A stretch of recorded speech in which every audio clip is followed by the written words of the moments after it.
মানুষকে নরম ভাষায় বোঝানো, নরম ভাষায় কথা বলা, এটা বিশাল বড় একটা জিনিস।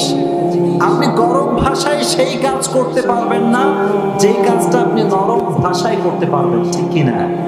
কিন্তু বাঙালির ভেতরে অনেক ক্যাটাগরি হয়ে গিয়েছে। কিছু কিছু লোক থাকবে এলাকায়, আপনি দেখবেন এদেরকে আপনি হাজারো ভালো বস্ত্রের বোন আপনি পাবেন না, ঠিক কিনা বলেন? এই যে আমি এখানে বস করে আজকে যাব, দেখবেন বেশি দূর না, এই রাস্তায় যাওয়ার সময় আমার নামে গীবত করতে করতে করতে করতে বাসায় ফিরে যাবে। হবে না মনে হয়? এরকম হবে, এটা ডেফিনেটলি হয়। এলাকার মানুষ যার পেছনে নামাজ পড়ে, যিনি ইমাম সাহেব, এলাকার মানুষ তাকেই তো ছাড় দিতে চায় না। সুযোগ পাইলে এলাকার হুজুরের নামে বদনাম শুরু। খতিব সাহেব ভালো না, ইমাম সাহেব ভালো না, ইমাম সাহেবের অমুক জিনিস ভালো না, কিন্তু চাচা মিয়ার নিজের চরিত্রের কোনো খবর নেই। এবার আর কেউ কথা বললেন না, জোরে কণ্ঠে কিনা? আল্লাহ যেন গীবত থেকে বাঁচায় দেয়, পড়া আমিন। আল্লাহ যেন আমাদের কোরআন থেকে কিছু কথা বলা এবং শোনার সুযোগ করে দেয়, পড়া আমিন। নবীজি মাক্কি জীবনে নরম নরম কথা বলেছেন, নরম ভাষায় কথা বলেছেন, কিন্তু মাদানী জীবনে নবীজি আপন শক্তিতে গর্জে উঠেছেন। নবীজি বিশাল শক্তিশালী হয়ে গিয়েছেন। সাহাবায়ে কেরাম, অনেক সাহাবায়ে কেরাম বিশ্বনবীর কাছে জড়ো হয়ে গিয়েছে, অনেকে কালেমা পড়ে মুসলমান হয়ে গিয়েছে।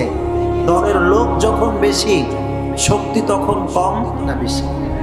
কথা বললেন না কেন? কম না বেশি? রাসূল কারীম সাল্লাল্লাহু আলাইহি ওয়াসাল্লাম মাদানী জীবনে যে কাজটি করেছেন, তিনি সমাজটাকে সংস্কার করেছেন, গোটা সমাজের চরিত্র পরিবর্তন করে দিয়েছে। আল্লাহু আকবার। আমার নবীকে সমাজ সেবক নেতা হিসেবে পাঠিয়েছে একজন, তিনি কে? He was a very good reformer of the society. কি ব্যাপার, এত আওয়াজ তোমার এখানে? আওয়াজ করো না, কি ব্যাপার তোমরা? ওয়াজ শুনলে দাঁড়িয়ে থেকে চুপচাপ শুনতে হবে, একবার এদিকে একবার ওদিকে একবার আওয়াজ এসে পড়লে হবে না। নবীজিকে গোটা বিশ্বের জন্য রহমত করে পাঠিয়েছে কে? ওয়ামা আরসালনাকা ইল্লা রাহমাতাল লিল আলামিন। Oh my prophet, I have sent you as a mercy for the entire universe. ও নবী, আপনাকে আমি আল্লাহ তাআলা গোটা বিশ্বের জন্য রহমত করে পাঠিয়েছি। সুবহানাল্লাহ। এজন্য নবীজি অনেক কষ্ট করেছেন দিনের জন্য, কিন্তু আমরা কষ্ট কেউ করতে চাই না। আর বাংলাদেশে একটা ট্রেন্ড হয়ে গিয়েছে যে আমরা হক কথা বললে কেউ টিকে থাকতে পারি না। হক কথা বলতে হবে প্রিয় ভাই। হক কথা যে বলে তাকে দেখে একজন, তিনি কে? তার হেফাজত করার দায়িত্ব একজনের, তিনি কে? এজন্য যতদিন আমরা বেঁচে আছি হক কথা বলবো। আপনারা সবাই শুনবেন তো ইনশাআল্লাহ? আর শোনেন, একটা ন্যাচার বলে দেই মানুষের, মানুষ সব সহ্য করতে পারলেও হক কথা সহ্য করতে পারে না, পারে না, পারে না, পারে না। ইভেন কিছু কিছু মানুষ আছে দলের বিপক্ষে কথা গেলে সহ্যই করতে পারে না। কোরআন কি কোনো দলের কথা বলে? কোনো দল থেকে কথা বলে? কোরআন যখন বলে অ্যাকশন, অ্যাকশন, ডাইরেক্ট অ্যাকশন, কোনো ছাড় নাই।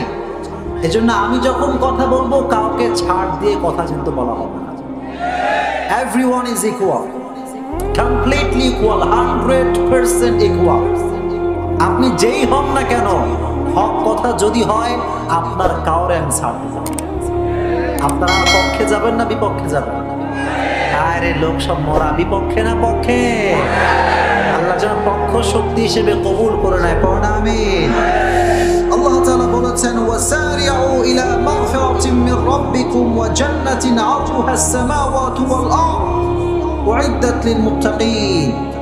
আল্লাহ তাআলা বলেছেন যে তোমরা মুসলমান হিসেবে দৌড়াবা দুইটা জিনিসের দিকে। জবান খুলে বলতে হবে কয়টা? আল্লাহ রাব্বুল আলামিন সূরা আলে ইমরানের 133 নম্বর আয়াতে আমাদেরকে গাইডলাইন দিয়েছেন যে আমরা যাব কোন দিকে। মুসলমান হিসেবে আমরা বাম দিকে যাব না ডান দিকে যাব? বলেন না কেন, কোন দিকে যাব?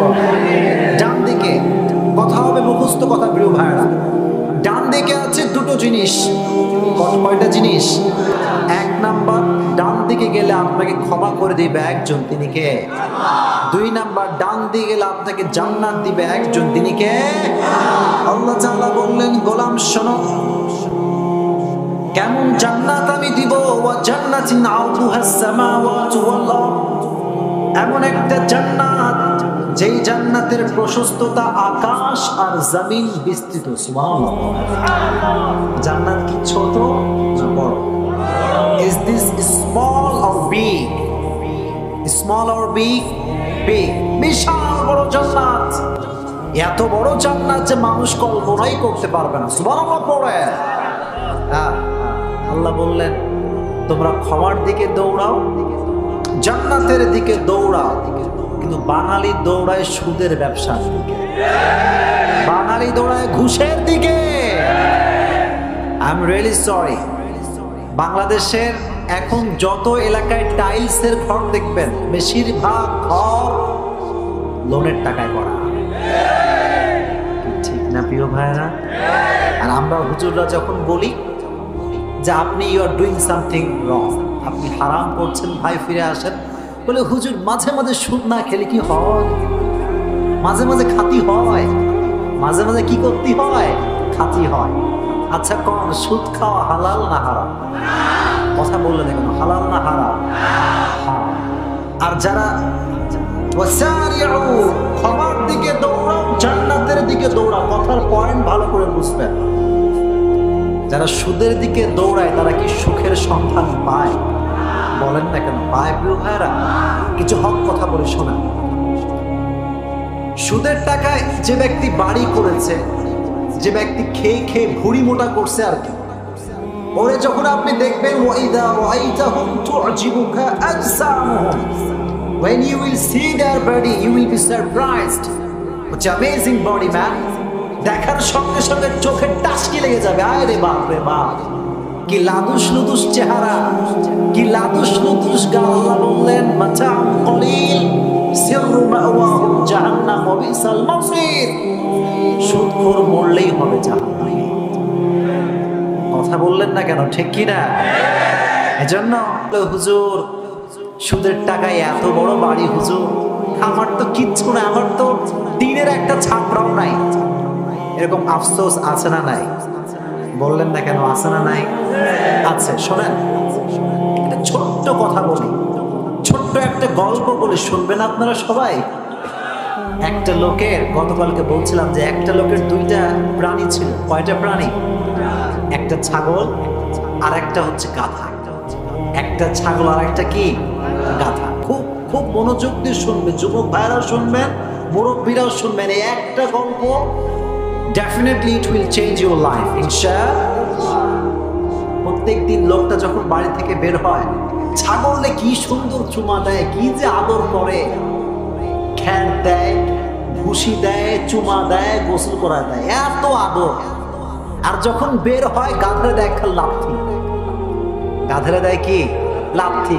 এক লাথি দিয়ে উল্টায় ফেলায় দেয়।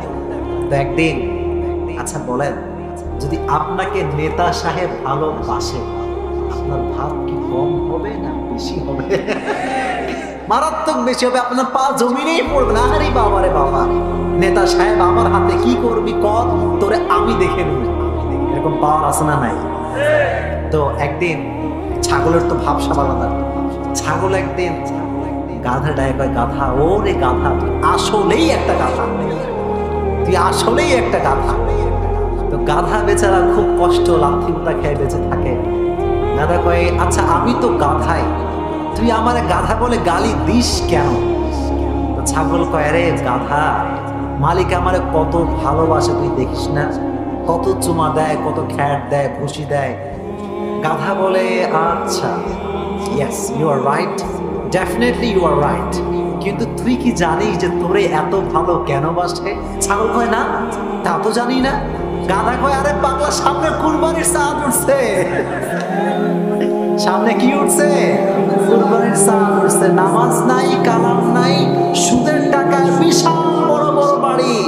আল্লাহ মুত্তাকিদের বললেন যে তোমরা হতাশ হয়ে যাও না, ও ব্যক্তি মরলেই মাতাউন কলিল সিররু মাওয়াহুম জাহান্নাম, ও মরার সঙ্গে সঙ্গে জাহান্নামে চলে যাবে, কিনা বলে? এজন্য আপনার টাকা নাই, পয়সা নাই, আপনি you are the real happy person. আপনার তো সুখী পৃথিবীতে কেউ নাই। শোনেন আপনি কয়জন বড় লোককে চেনেন? আমি চিনি, আমার থেকে শুনুন। আমি আপনাকে দলিল দিচ্ছি। আমাকে গুলশান থেকে বলেন, ধানমন্ডি বলেন, সব জায়গা থেকে অনেক ভাইরা শোনে আর কি, আমার লেকচার শোনে। আমারে বলে হুজুর আমার কাছে নাইটা কি? আপনি বলেন। টাকা আছে, বাড়ি আছে, ব্যাংক ব্যালেন্স আছে, ডুপ্লেক্স ট্রিপ্লেক্স বাসা, one of the most famous luxurious car I have, সব আছে আমার। দ্য প্রবলেম ইজ ট্যাবলেট ছাড়া ঘুম আসে না, ঠিক কিনা বলেন? ট্যাবলেট ছাড়া কি আসে না? ঘুম আসে না। কিন্তু আপনি যখন রাস্তায় যাবেন, মাঝে মাঝে দেখবেন ভ্যানওয়ালা, রিক্সাওয়ালা, বালিশ নাই, খেতা নাই, চেয়ার নাই, কিচ্ছু নাই, চেয়ারের উপরে বসে নাই, কিন্তু ওই রিক্সার উপরে বসে পায়ের উপরে পা তুলে এমন একটা ঘুম দেয়। আর যখন নাক টানে, টায়ার ব্লাস্ট হইলে কি শব্দ হয়, তার চাইতে রিক্সাওয়ালার নাকের টানে বেশি শব্দ হয়। That means he has nothing. He has nothing, but he has peace of mind. টাকা নাই, পয়সা নাই, সুদ খায় না, ঘুষ খায় না, পুরো জীবনটাই সুখময়। চিল্লাখন ঠিক কিনা? এজন্য আপনারা যখন দৌড়াবেন, সুদের দিকে দৌড়াবেন নাকি ক্ষমার দিকে দৌড়াবেন? আপনারা যখন দৌড়াবেন, টাকার দিকে দৌড়াবেন না জান্নাতের দিকে দৌড়াবেন? তাহলে আল্লাহ তাআলা কি বললেন ভালো করে শোনেন। আল্লাহ বললেন, গোলাম তোমরা দৌড়াও, টাকার দিকে দৌড়ে যেও না, গার্লফ্রেন্ডের দিকে দৌড়ে যেও না। এবার যুবকদেরকে একটু বলতে হবে, ঠিক কিনা? তোমাদের গায়ে লাগলো নাকি কথাটা? আঘাত লেগেছে নাকি? আঘাত নিও। কিছু কিছু যুবক আমি দেখতে পাচ্ছি বর্তমান সময়ে, এরা মেয়েদের সঙ্গে আঠার মতো লেগে থাকে। মেয়ে যায় যেদিকে, সাওয়াল যায় সেদিকে। মেয়ে যদি স্কুলে যায়, সাওয়াল খান একটা ভাঙড়ি সাইকেল নিয়ে ওই পিছে পিছে যায়। নাই নাই নাই নাই, আরে নাই, এখানেও আছে নাকি? আল্লাহ আল্লাহ হেদায়েত দান করুন, আমিন। তাহলে তোমরা আজ থেকে তোমাদের দিক ঠিক করে নাও যে তোমরা যাবা ক্ষমার দিকে, জান্নাতের দিকে। যুবক ভাইরা বলতে হবে, 1 নাম্বার ক্ষমা, 2 নাম্বার কি? জান্নাত। এই জান্নাত, এই জান্নাত যে কত সুন্দর, এটা শুনলে আপনার হৃদয়টা অটোমেটিক্যালি জুড়িয়ে যাবে। সুবহানাল্লাহ পড়ে। আল্লাহ বললেন, গোলাম শোনো, তোমাদের বাসায় যেমন গেট রয়েছে, জান্নাতে কিন্তু একটা গেট রয়েছে। ইন্নাল মিসরাইনি মিন মাসারি'ল জান্নাহ মা বাইনা মাক্কাহ ওয়া হাজার। জান্নাতের গেটটা হচ্ছে মক্কা, মা বাইনা মাক্কাহ ওয়া হাজার। মক্কা থেকে শুরু করে নিয়ে বাহরাইন পর্যন্ত যত দূর হয়, এত দূর পর্যন্ত জান্নাতের এক একটা গেট। সুবহানাল্লাহ পড়েন। দ্যাট মিন্স, খুব ভালো করে শুনবেন, দিলের কানটা খাড়া করে শুনবেন। আমি কিন্তু ভাই মারাত্মক সুর দেওয়া বক্তা। যারা আমাকে শোনো যুবক, আমি কি সুর দেওয়া বক্তা? আমি কাটা কথা বলি, স্পষ্ট কথা বলার ট্রাই করি। জান্নাতে যখন গেট মানুষ দেখবে, এক ধাক্কায় কয়েক কোটি মানুষ জান্নাতে চলে যাবে। বিশাল বড় গেট, অসাধারণ গেট। জান্নাতীরা বিশাল বড় জান্নাত দেখে অবাক হয়ে যাবে। প্রথম গেট যখন থামবে, তারা মনে করবে এটাই জান্নাত। গেট দেখে মনে করবে this is the gate of paradise. তারা যখন জান্নাতের গেট দেখবে, বলবে এটা কি জান্নাতের গেট নাকি জান্নাত? তারা কনফিউজড হয়ে যাবে। গেট দেখেই মনে করবে এটাই জান্নাত। এত সুন্দর জান্নাতের গেট। আল্লাহু আকবার। পেছন থেকে ফেরেশতারা আসবে, এসে বলবে যে this is not a paradise, হাদা বাবু মিন বাবি আহলিল জান্নাহ। এটা জান্নাত নয়, এটা হচ্ছে জান্নাতের একটা গেট। সুবহানাল্লাহ পড়ে। আবার তারা সামনের দিকে যাবে, যাইতে যাইতে আবার একটা গেট পাবে। এবার তারা কনফার্ম 100% শিওর যে এটাই জান্নাত। তারা বসে খাওয়া দাওয়া শুরু করতে, যে এটাই তো জান্নাত, আর কোথায় জান্নাত পাওয়া যাবে? ফেরেশতা এসে বলবে, আরে বাবা এটা তো জান্নাত না, জান্নাত তো আরো সামনে, আরো সামনে জান্নাত। এইভাবে যাইতে যাইতে যাইতে যখন জান্নাতে পৌঁছাবে তখন সবাই পড়বে আলহামদুলিল্লাহ।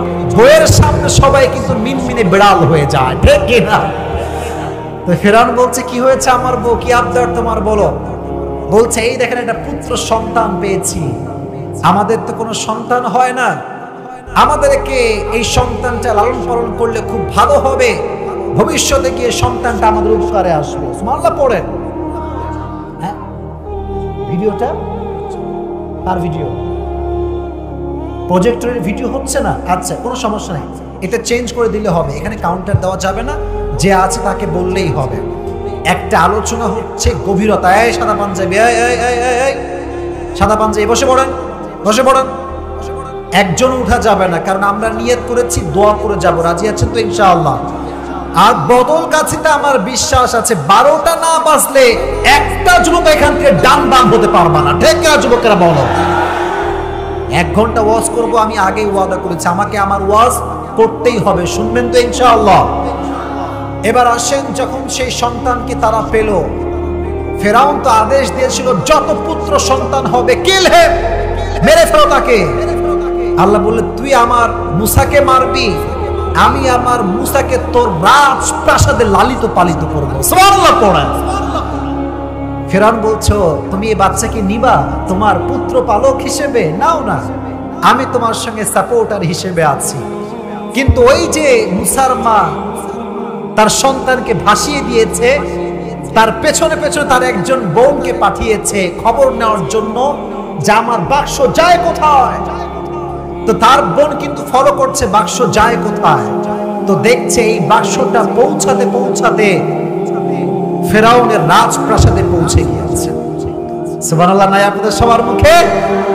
কিন্তু এবার আসেন ঘটনার একটা ইন্টারেস্টিং পার্ট, খুবই ইন্টারেস্টিং পার্ট। এই মূসা যখন রাজপ্রাসাদে আসছে, একটা বাচ্চা কি ভাত খায় না দুধ খায়? এই বদল গাছের বেলা কথা কয় না, কি খায়? দুধ খায়। মায়ের বুকের দুধ ছাড়া একজন ছোট্ট বাচ্চা কখনো বড় হয়ে ভালো করে উঠতে পারে না, ঠিক আছে না? এখন তো আবার ডানো বের হয়েছে, হ্যাঁ আছে না, আছে না? যারা বুকের দুধ না খাওয়ায় ডানো খাওয়ায় বড় করবেন, আপনার বাচ্চা ব্রয়লার মুরগির মতো মোটকা হয়ে যাবে। যদি আমাকে বিশ্বাস না হয় ডাক্তারদের কাছে যান, যারা ডানো খাওয়ায় সন্তানকে, দেখবেন কিছু ব্রয়লার মানে এই কি বলে এটাকে ব্রয়লার মুরগি আছে, দেখবেন লাথি মারলেও হটে না, ওরা থাপ্পড় মারলে হটে না, ও ঝিমটি মেরে বসে থাকে। যেই সন্তান মায়ের বুকের গর্ভের দুধ খায় না, সে ব্রয়লার মুরগি হয়ে যায়, ঠিক না যুবকেরা বলো? মূসা আলাইহিস সালাতু ওয়াস সালাম ছোট্ট বুকের বাচ্চা, ছোট্ট শিশু, যখনই তার সামনে কোনো দুধ দেওয়া হয় সে কারো দুধ খায় না, কারো দুধ খায় না। এদিকে ফেরাউন তো পেরেশান, কিরে দুধ খায় না কেন, কি হইল এটা? এখন ওই সেই বোনটা পিছনে পিছনে আসছে, সুযোগ বুঝে বলছে, আচ্ছা ফেরাউন, আমি যদি আপনাকে এমন একজন মায়ের সন্ধান দেই, যেই মা যেই বাচ্চাকে দুধ পান করায় সেই বাচ্চাই দুধ খায়, তাহলে আপনি কি তাকে প্রাসাদে ঢোকার অনুমতি দিবেন? বলছে, অবশ্যই, তাকে নিয়ে আসো। এবার সেই বোন মূসার মাকে খবর দিয়েছে, চলেন আপনার জন্য রাজপ্রাসাদে ফেরাউন অপেক্ষা করছে। তো মা তো ভয় পেয়ে গেছে, আরে আমার জন্য ফেরাউন অপেক্ষা, কারণ কি? আপনি গেলেই বুঝবেন কাহিনী কি, চলেন আমার সাথে। যখন প্রাসাদে নেওয়া হলো, মূসার মা দেখছে তার সন্তান আসিয়ার কোলে হেলে দুলে খেলছে। আপনারা সুবহানাল্লাহ জোরে সোরে পড়তে পারলেন না? আমার সাথে সুবহানাল্লাহ পড়েন না। তো বলছে, মহারাজ আমাকে কেন ডাকা হয়েছে? বলছে, এই যে বাচ্চাটা আছে, এই বাচ্চা কারো দুধ খাচ্ছে না, শুনেছি তোমার দুধ নাকি বাচ্চারা পান করে। তো মূসা আসিয়ার কোলে কান্না করছে, চিৎকার করে করে কান্না করছে আর হেলছে দুলছে। যখন এই বাচ্চাকে নিয়ে ওই মহিলার কোলে দেওয়া হলো, সঙ্গে সঙ্গে মূসার চিৎকার মার্কা কান্না নিমিষেই চুপ হয়ে গেল। যেই বাচ্চা কারো দুধ খাচ্ছিল না, তার মায়ের কোলে যাওয়ার সঙ্গে সঙ্গে চুপ হয়ে দুধ পান করতে শুরু করলো। ফেরাউনের চোখ গেছে ছানা বড়া হয়ে, আরে এই বাচ্চা কারো দুধ খায় না, এই মহিলার দুধ কেন খায়? আল্লাহ বলছে এটাই তো আমার লীলা খেলা। ঠিক কিনা বলো যুবকেরা? আমি যারে বাঁচাইতে চাই তারে কেউ মারতে পারবে না, আর আমি যাকে মারতে চাই তাকে কেউ বাঁচাইতে কোনো ক্ষমতা পাবে না। ঠিক না? আমি তো মুসাকে বাঁচাবো, এটা আমার প্রমিস, এটা তো আমার ওয়াদা। এবার আসেন মুসা আলাইহিস সালাতু ওয়াস সালাম বেড়ে উঠলেন। ওয়ালাম্মা বালাগা আশুদ্দাহু ওয়াস্তাওয়া আতাইনাহু হুকমান ওয়া ইলমা। যখন মুসা যুবক বয়সে আসলেন, একদিন প্রাসাদ থেকে বের হলেন বাহিরে ঘুরবার জন্য। বাহিরে বের হয়ে দেখছেন দুইজন যুবক ঝগড়া করছে। একজন হচ্ছে তার জাতির লোক, আর এক হচ্ছে ভিন্ন দেশের লোক, ভিন্ন এলাকার লোক। তো বদল গাছে কেউ মারামারি লাগে। দেখছেন একজন আপনাদের এলাকার ছেলে, আর একজন রাজশাহীর ছেলে। এলাকার মানুষ হিসেবে তো আমরা বদল গাছের যুবকের পক্ষে কথা বলবো। আমার এলাকার সন্তান, আমি তো তার পক্ষে সাপোর্ট দিব। আর আমাদের রাজশাহীতে যাবেন বদল গাছির হয়ে উল্টাপাল্টা করবেন, রাজশাহীর লোকরা বলবে লে ঘিরে লে, লে ঘিরে লে। এটা রাজশাহীর ভাষা। উল্টাপাল্টা করলে বলবে লে বেটা ঘিরে লে। তো দেখবেন যে যে এলাকার লোক সে সেই পক্ষে স্লোগান তোলে। সেই দিন আমি মাহফিলে যাচ্ছিলাম, কুড়িগ্রাম, নাম শুনছেন আপনারা? নাম শুনছেন আপনারা সবাই? ওই দিকে মাহফিল ছিল। ছোট্ট একটা কথা মনে পড়ে গেছে, তাফসীরের মাঝে বলা যাবে না, বলবো না। তাকবীর দেন সবাই, লিল্লাহি তাকবীর।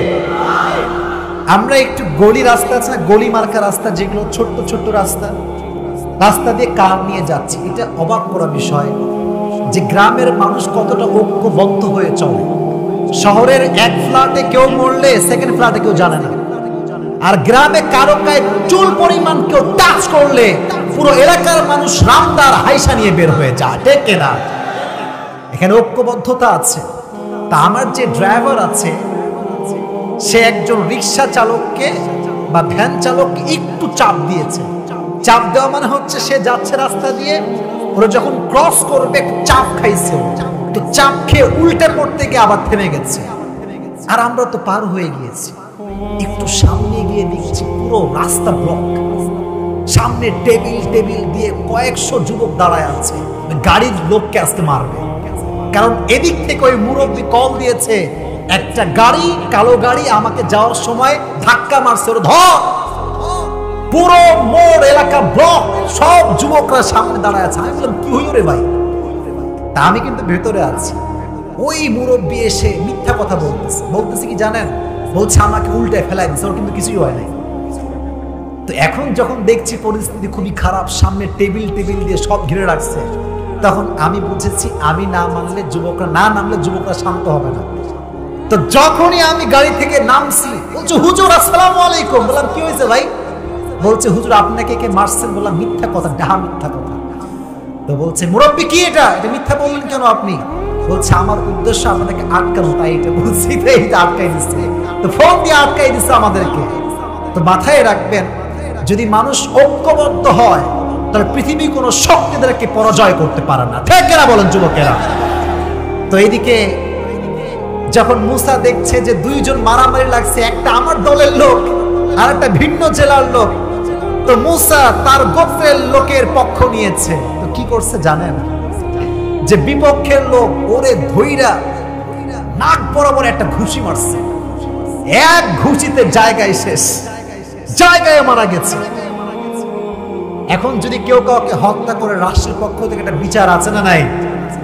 এই কথা ফেরাউন পর্যন্ত পৌঁছে গেল যে মুসা একজন যুবককে ঘুষি দিয়ে হত্যা করেছে।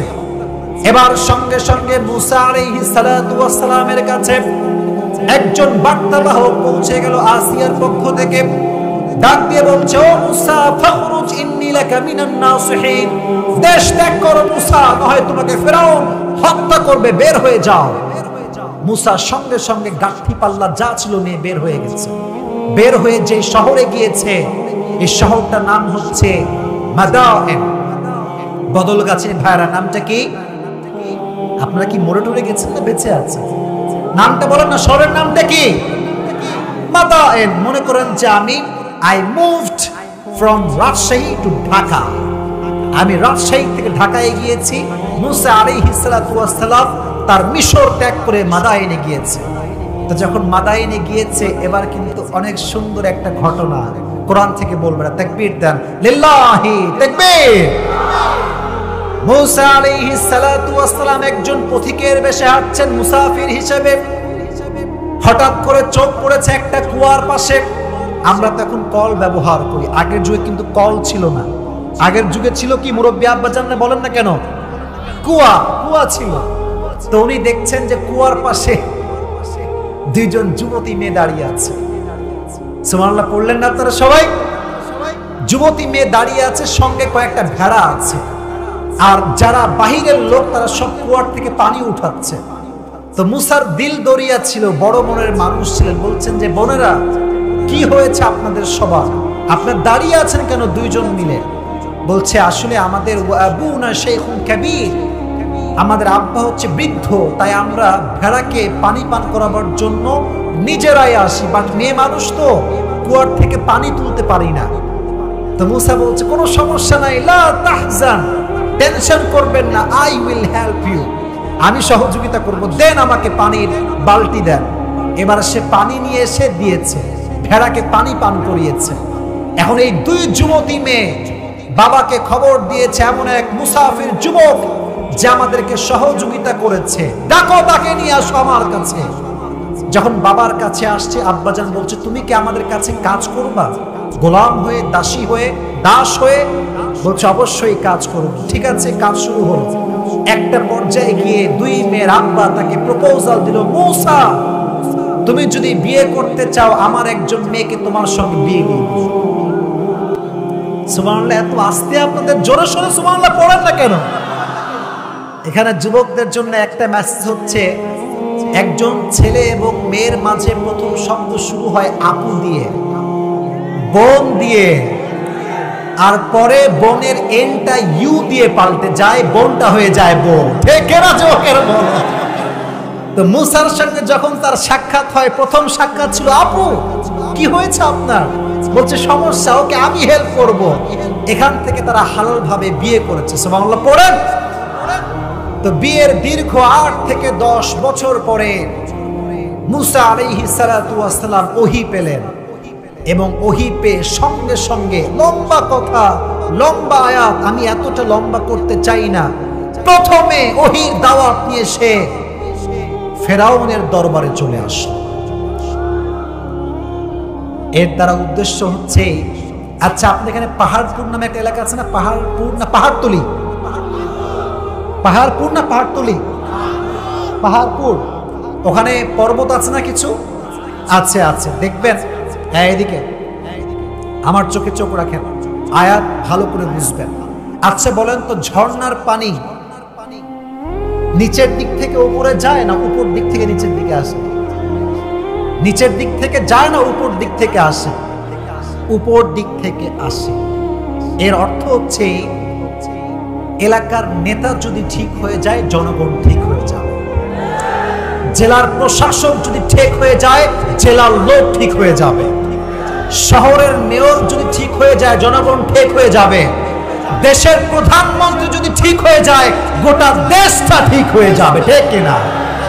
আল্লাহ বললেন যাও ফেরাউনের কাছে আগে দাওয়াত দাও। এর কারণ কি জানেন? ফেরাউন হচ্ছে প্রাইম মিনিস্টার।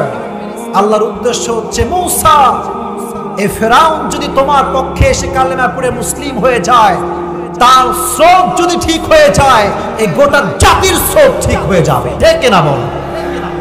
উনি এসেই দাওয়াত দিলেন, ইয়া ফেরাউন ক্বালা ইয়া কওমি ইবুদুল্লাহ মা লাকুম মিন ইলাহিন গায়রুহু, ফেরাউন তোমার রবের অস্তিত্ব দূর করো, তুমি কোনো রব হতে পারো না, মানুষ কারো স্রষ্টা হতে পারে না, আমাদের রব একজন, তিনি কে? আল্লাহ আমার রব,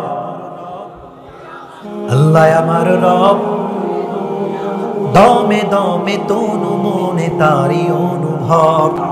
তারা পড়বে আলহামদুলিল্লাহ, সব শুকরিয়া একজনের জন্য, তিনি কে? আল্লাহর জন্য শুকরিয়া যে আল্লাহ রাব্বুল আলামিন আজকে আমাকে জান্নাত দিয়েছে।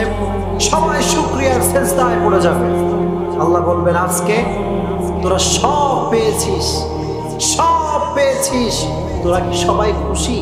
সবাই বলবে yes, we are all happy, সবাই আমরা খুশি, আমাদের কোনো চাওয়া পাওয়ার কিচ্ছু নাই।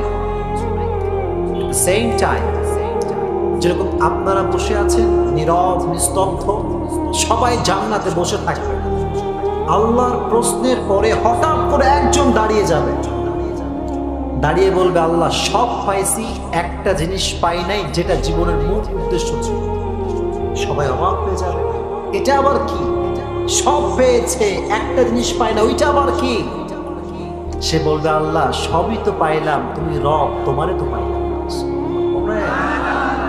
তোমারও তো পাই নাই, তোমার সাক্ষাৎ আমরা পেতে চাই। আল্লাহু আকবার।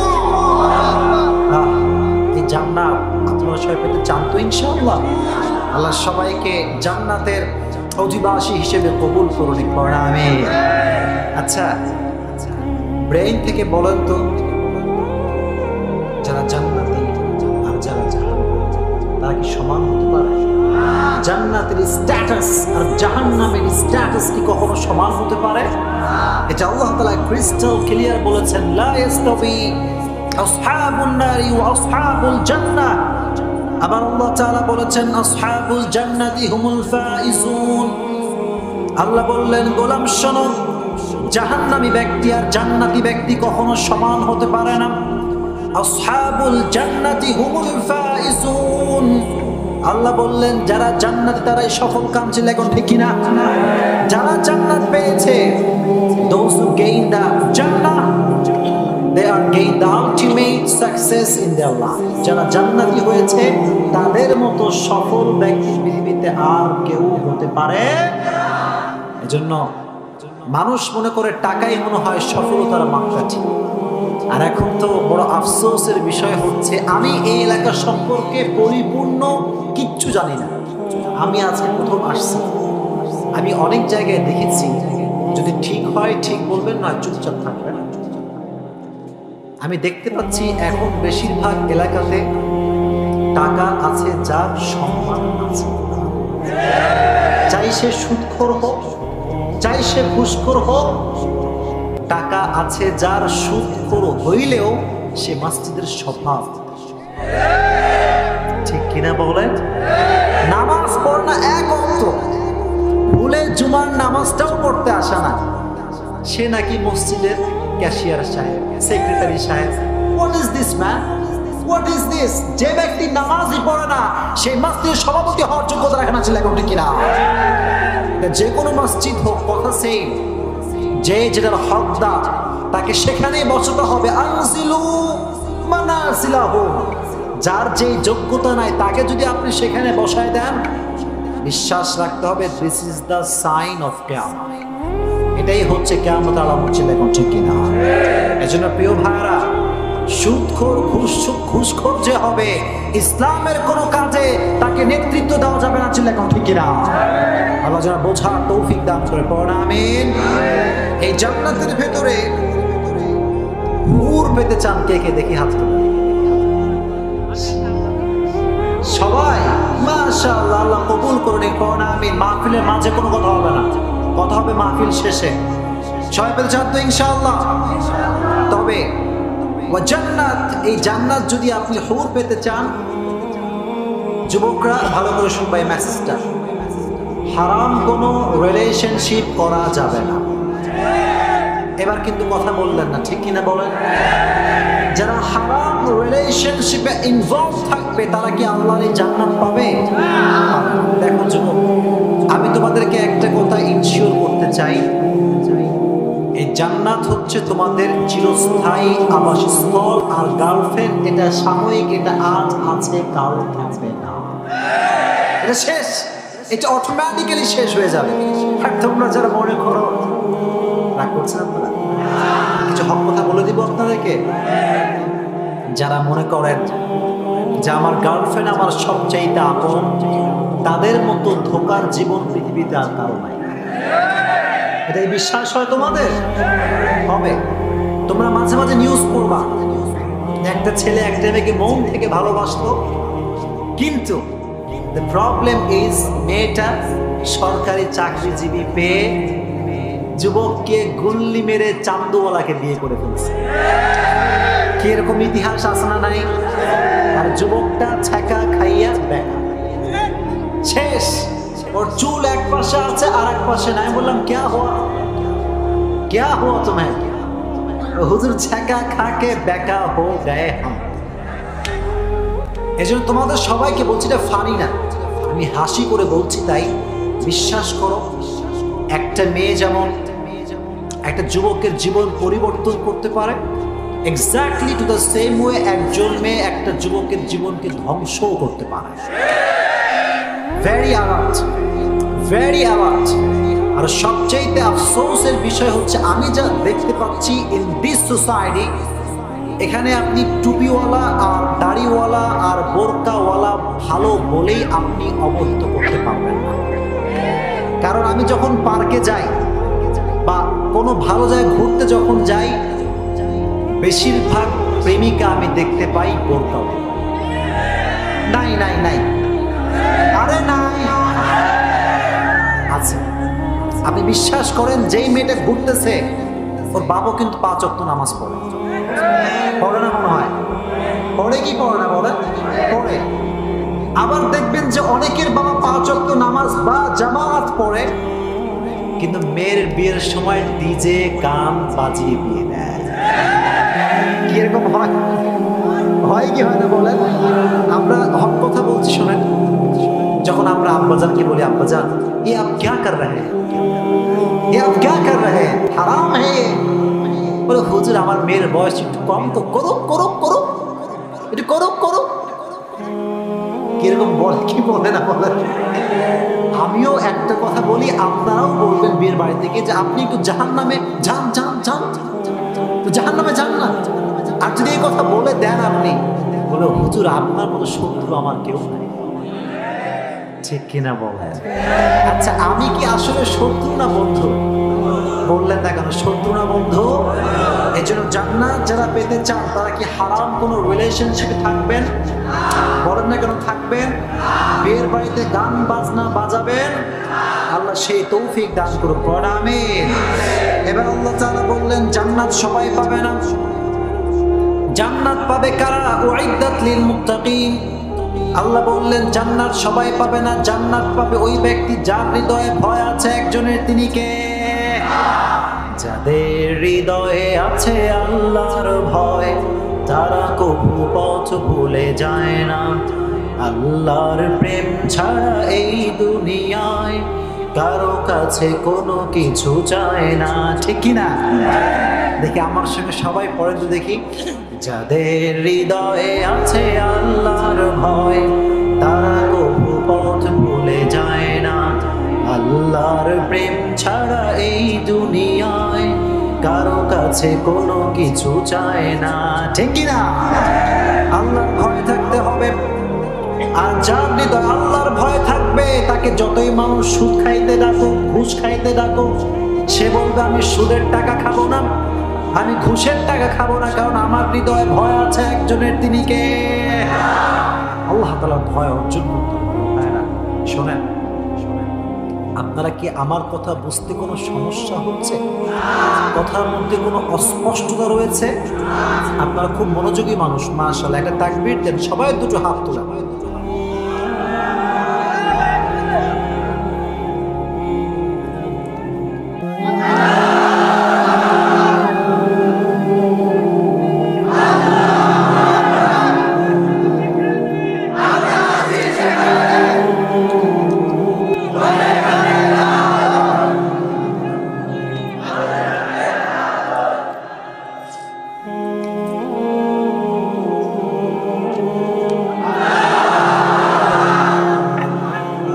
মাশাআল্লাহ, বাপের বেটা, অনেক গায়ে জোর আছে। তোমার কি বউ নাই?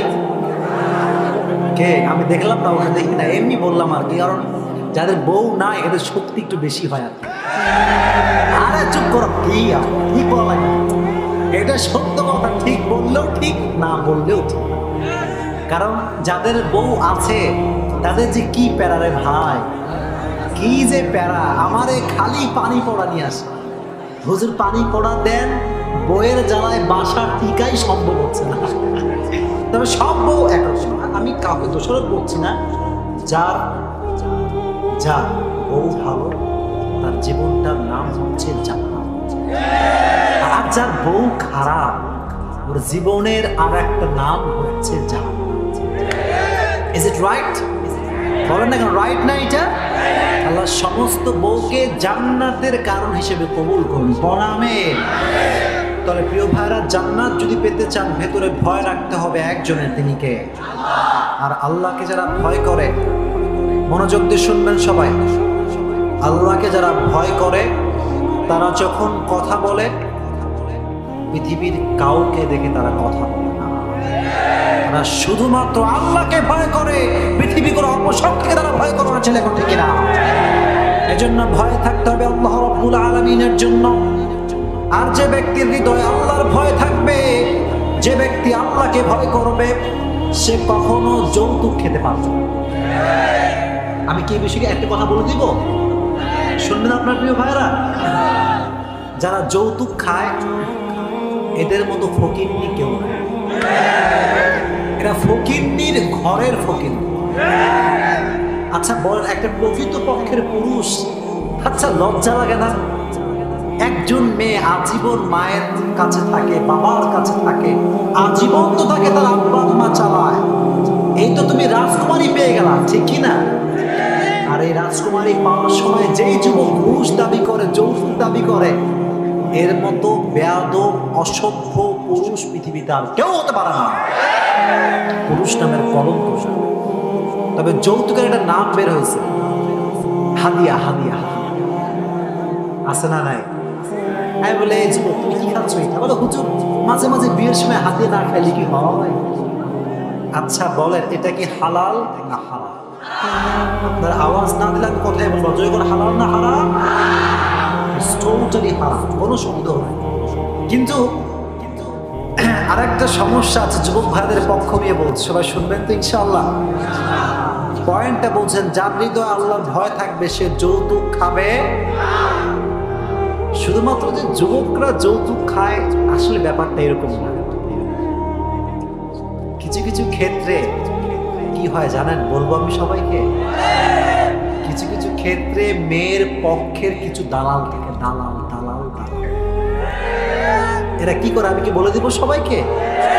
এরা যখন মেয়েকে ছেলের পছন্দ হয়ে যায়, দেখে যে মেয়েটাকে ছেলের খুব পছন্দ হয়েছে, অনেক সময় বাবাই এরকম করে। আমাকে অনেক যুবক রিপোর্ট দেয় বিষয়টা, বলে হুজুর মেয়েটাকে কলিজার ভিতর থেকে পছন্দ হয়েছে, তাকে ছাড়া কারো ভালোই লাগে না, কারো তারই বিয়ে করবো, স্ট্রংলি ইন্টেনশন আমার। তো যখন বিয়ের দিন তারিখ সব ঠিকঠাক হয়ে গেল, everything is okay, the deal is done, সব ওকে।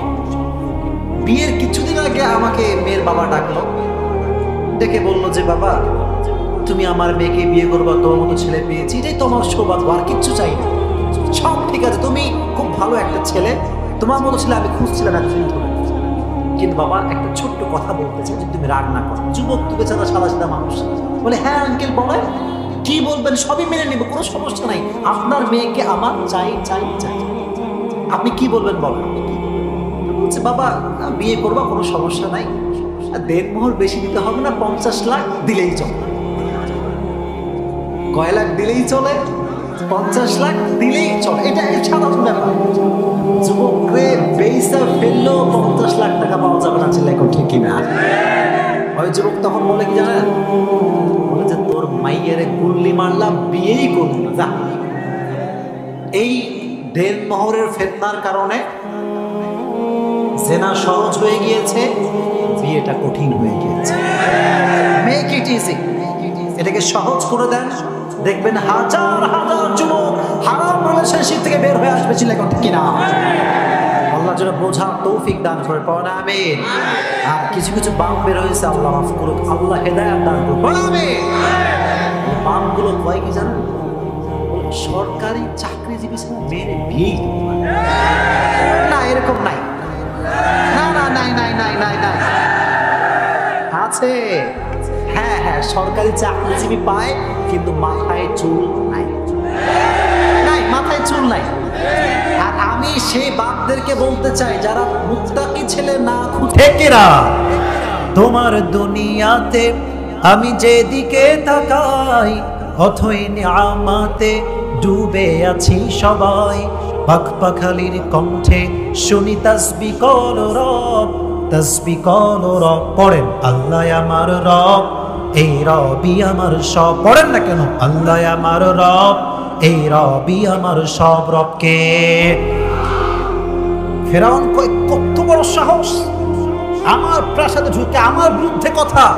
আরে তুই তো সেই মুসা যাকে আমি ছোট্ট বাক্স থেকে তুলে এনে মানুষ করেছি, তুই কি আমার কথা ভুলে গেছিস? এবার মুসা বলছেন তোমার কথা আমি ভুলি নাই, তুমি তো সেই শাসক যেই শাসক আমাকে বাচ্চাকালে হত্যা করতে চেয়েছে, বাট তুমি আমাকে বাঁচাও নাই, আমার রব আমাকে বাঁচিয়েছে। ঠিক কিনা বলো যুবকেরা? তোমাকে আমি ভুলে যাই নাই হে ফেরাউন। এবার তো দ্বন্দ্ব লেগে গেছে ফেরাউন এবং মুসার মাঝে, কে কারে ঠেকায়। সবাই আপনারা জানেন যে একটা জাদুর প্রতিযোগিতা হয়েছিল, জিতেছিল কি ফেরাউন না মুসা? মুসার জিতার কারণে হাজার হাজার জাদুকর জায়গায় কালেমা পড়ে মুসলমান হয়ে গিয়েছে। সুবহানাল্লাহ পড়ে। এবার তার এই জাদুর পরে যখন অনেক জাদুকর মুসলিম হয়ে গেল, এবার আসেন আসিয়ার কথায় আমরা চলে আসি। এদের মুসলমান হওয়া দেখে আসিয়ার মাঝেও আল্লাহ ঈমানের ফুল ফুটিয়ে দিলেন।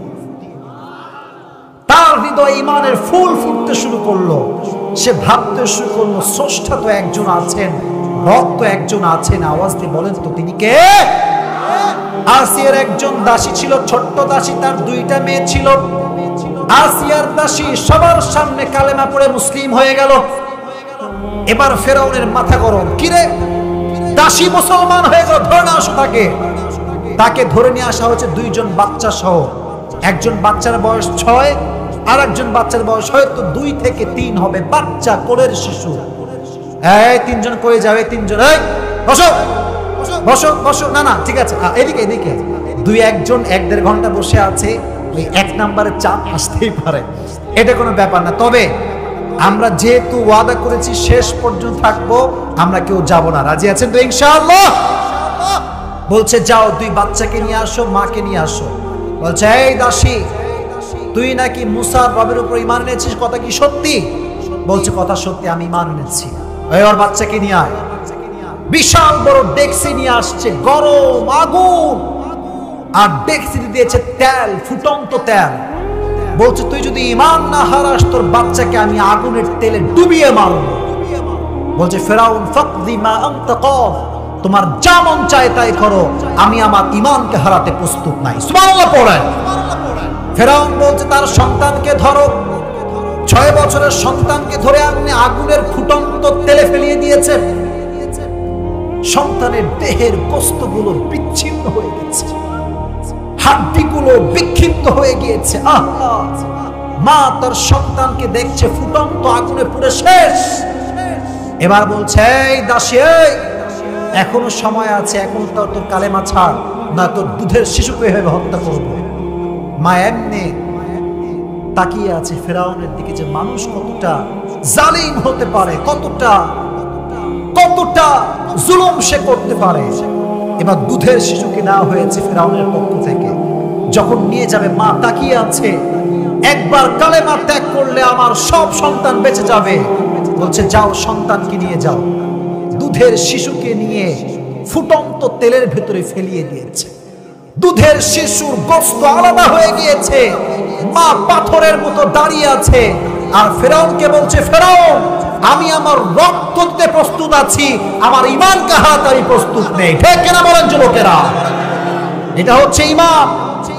যারা নবীকে ভালোবাসতে কথা হবে একটা, তুমি আমার বাপকে গায়ে দাও আমি সহ্য করব, মাকে দাও সহ্য করব, আমার নবীকে নিয়ে একটা টু শব্দ বললে আমার গায়ে রক্ত থাকতে আমি সহ্য করতে পারবো না। ঠিক কিনা? তো বলছে যাও হত্যা করো, সমস্যা নাই। সন্তান 2 সন্তান শেষ। মা অবাক, 2 চোখ দিয়ে পানি ঝরছে, পাথর। আল্লাহ মায়ের চোখকে খুলে দিলেন। এবার মা দেখছেন 2 সন্তান আসমানের দিকে যাচ্ছে, আর মাকে বলছে আম্মা জান টেনশন করবেন না, টেনশন করবেন না, অচিরেই আপনার সঙ্গে আমাদের জান্নাতে সাক্ষাৎ হয়ে যাবে। এবার আসিয়ার দাসী বলছে, ফেরাউন যেহেতু মেরেই ফেলবা, একটা একটা একটা একটা ওসিয়ত রাখো। বলছে, বলো কি ওসিয়ত? বলছে, যখন আমরা তিনজনই শেষ হয়ে যাব আগুনে পুড়ে, আমাদের হাড্ডিগুলোকে, আচ্ছা কথা কি বোঝা যায়? বোঝা যায়? সব হাড্ডিগুলোকে, 3 মা সন্তানের হাড্ডিকে একই কবরে কবর দিবা। বলছে, ঠিক আছে যাও, তোমার জীবনের শেষ ওসিয়ত অ্যাকসেপ্টেড, আমরা রাজি আছি, কোনো সমস্যা নেই। তার মাকে আগুনে ফেলা হলো, তার প্রত্যেকটা বডির পার্ট খসে খসে পড়ল, মা এবং 2 সন্তানের হাড্ডিকে এক কবরে রাখা হলো। 2000 বছর পরে বিশ্বনবী যখন মেরাজে যাওয়ার জন্য বাইতুল মাকদাস থেকে আকাশে উঠবেন, তিনি নিজ থেকে জান্নাতের সুঘ্রাণ পেলেন। বললেন যে জান্নাতের সুঘ্রাণ কই থেকে আসছে ইয়া জিবরাইল?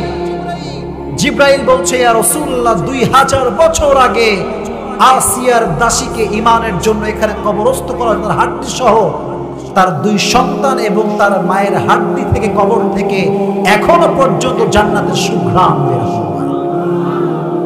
এটা হচ্ছে ঈমান। এবার আসিয়ার খবর ফেরাউনের কাছে গেল যে আসিয়া তার দাসীর মতো ঈমান এনেছে। এ আসিয়া, তুই আমার বউ হয়েছিস তো কি হয়েছে যে আমাকে রব মানবে, তার জন্য শাস্তি অনিবার্য।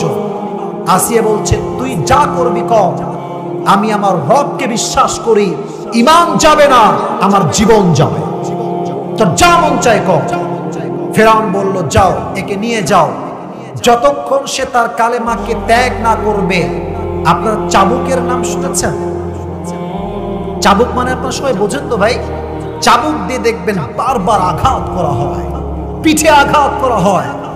আচ্ছা, একজন মেয়ের শরীর কি খুব বেশি শক্ত হয় না মোলায়েম হয়?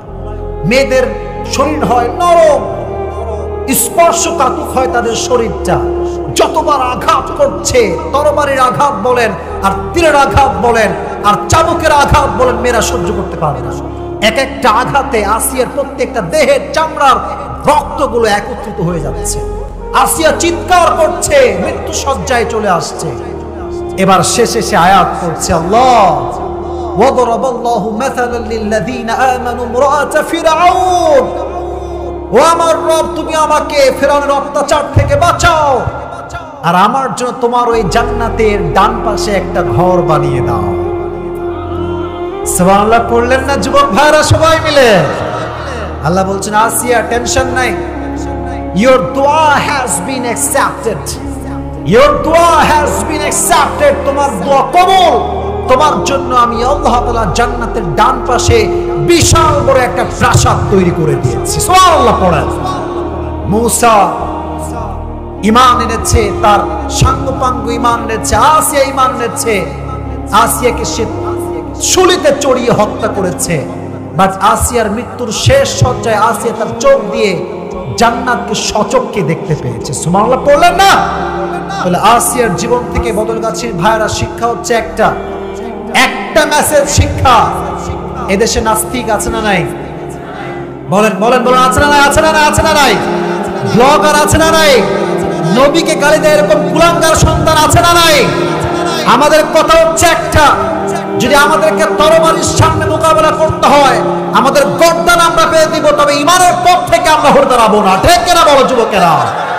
আমাদের স্লোগান হবে একটা, আমার এই দেশের মাটিতে হোক, যে কোনো মাটিতে হোক, ইসলাম যদি কায়েম করতে হয়, ঈমানের আলো জ্বালাইতে হয়, আর তারপর যদি জীবনকে কোরবান করতে হয়, জীবন দিতে কারা কারা প্রস্তুত? দুটো হাত তুলে আল্লাহকে দেখা দাও বদল কাছে ভাইরা।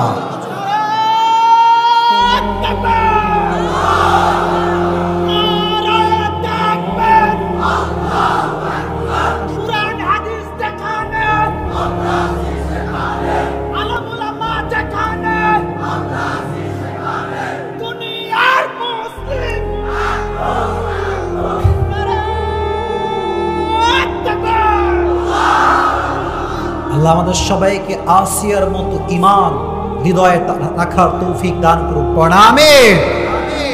কেউ কেউ কেউ ডান বাম হবেন না। আমি কিন্তু আমার কথা এখনো শেষ করতে পারি নাই। মাথায় রাখবেন একটা কথা, আমাদের মাহফিলগুলোতে আমরা যা ওয়াজ করি সবাই কিন্তু ওয়াজ শুনতে আসে না। অনেকে আসে শুধুমাত্র বক্তাকে এক পলক দেখার জন্য। বক্তাকে দেখা হয়ে গেলে টুস করে পালিয়ে যায় আর মনে করে যে হামে তো কুছ ভি নেহি পাতা, यार हमें सब कुछ पता है, तुम्हें कुछ भी नहीं पता है। ঠিক কেনা বলো চুমকেরা?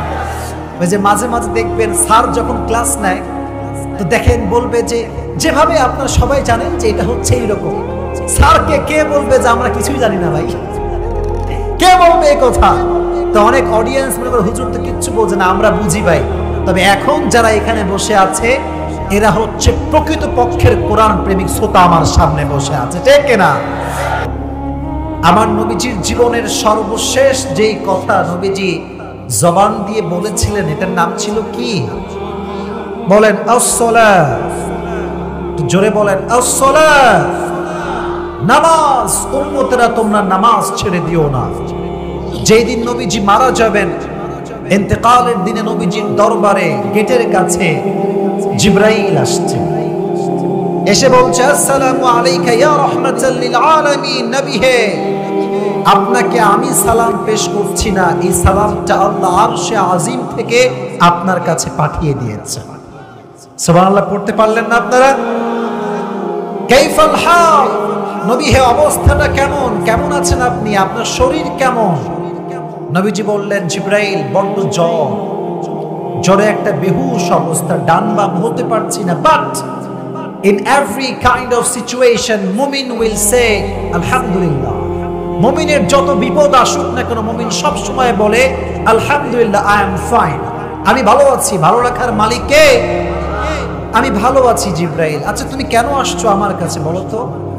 বলছে নবী হে, আজ আমার সঙ্গে একজন ফেরেশতা আসছে, সে হচ্ছে স্পেশাল গেস্ট, আপনার সঙ্গে প্রথম ভিজিট করবার জন্য এসেছে। বলছে মাসমু, তার নামটা কি? জিবরাইল বলছে ইসমুহু মালাকুল মউত, তার নাম হচ্ছে মালাকুল মউত। সুবহানাল্লাহ নাই সবার মুখে? মালাকুল মউত কেন এসেছে? আপনার সঙ্গে সাক্ষাৎ করতে চায়। নবীজি বললেন যাও আমার কাছে নিয়ে আসো। মালাকুল মউত পৃথিবীতে যত মানুষের রূহ কবজ করেছে, যত নবীর রূহ কবজ করেছে, কারো কাছে সালাম দেয় নাই। নবীর দরবারে ঢুকে মালাকুল মউত আগেই একটা সালাম পেশ করেছে। আপনারা সুবহানাল্লাহ পড়ছেন না? যে আপনারা জোরে সোরে সুবহানাল্লাহ পড়েন। নবী হে, আপনি আমার জীবনের প্রথম মানুষ যার কাছে রূহ কবজ করতে এসে আমি প্রথম সালাম পেশ করেছি। আমি আমার পুরো জীবনে এত ওলিয়া উলিয়ার রূহ কবজ করেছি, আমি কাউকে কখনো আমার জবান দিয়ে সালাম পেশ করি নাই। সুবহানাল্লাহ পড়লেন না? নবীজি বলছে মাশাআল্লাহ, ভেরি গুড। তো তুমি আমার কাছে কেন আসছো মালাকুল মউত? বলছে নবী হে, আমি তো কারো কাছে নিজের ইচ্ছাই যাই না, আমাকে একজনের আদেশে আসতে হয়। তিনি কে? আমি আল্লাহর আদেশে এসেছি। কি করতে চাও? বলছে আমার জব তো একটাই, আমি রূহ কবজ করি। তবে হ্যাঁ, আমার রব আমাকে বলেছে তুমি যেইতেই মানুষের রূহ কবজ করতে যাচ্ছ না, তুমি আমার হাবিব, আমার সবচেয়ে ঘনিষ্ঠ বন্ধুর কাছে যাচ্ছ। সুবহানাল্লাহ পড়লেন না? আল্লাহ আমাকে বলেছেন যদি আপনি যেতে চান তবে আপনাকে নিয়ে যাব, যদি আপনি থাকতে চান তবে আপনাকে রেখেই চলে যাব। এর অর্থ হচ্ছে মৃত্যু পারমিশন চায়। May I come in sir? May I come in sir? আমি কি আসবো? মাওলানা তারিক জামিলের বয়ান আমি সেই দিন শুনছিলাম। One of the top famous scholar from Pakistan, পাকিস্তানের সবচেয়ে বড় বিখ্যাত ইসলামিক স্কলার। উনি একটা বাক্য এই জায়গায় বলেছিলেন, जिस इंसान के पास मौत भी पूछ कर आती है, उस इंसान से मोहब्बत ना करे तो किससे मोहब्बत करे। উনি বললেন যে মানুষটার কাছে মৃত্যু স্বয়ং অনুমতি চায়, আরে সেই নবীকে ভালো না বাসতে পারলে আমি মেসি এবং নেইমারকে কোন বিবেকে ভালোবাসবো? ঠিক কিনা বলেন? আমার আদর্শের জায়গা মুহাম্মদুর রাসূলুল্লাহ সাল্লাল্লাহু আলাইহি ওয়াসাল্লাম। আজকালকার যুবকদের মাঝে এত দলাদলি, কেউ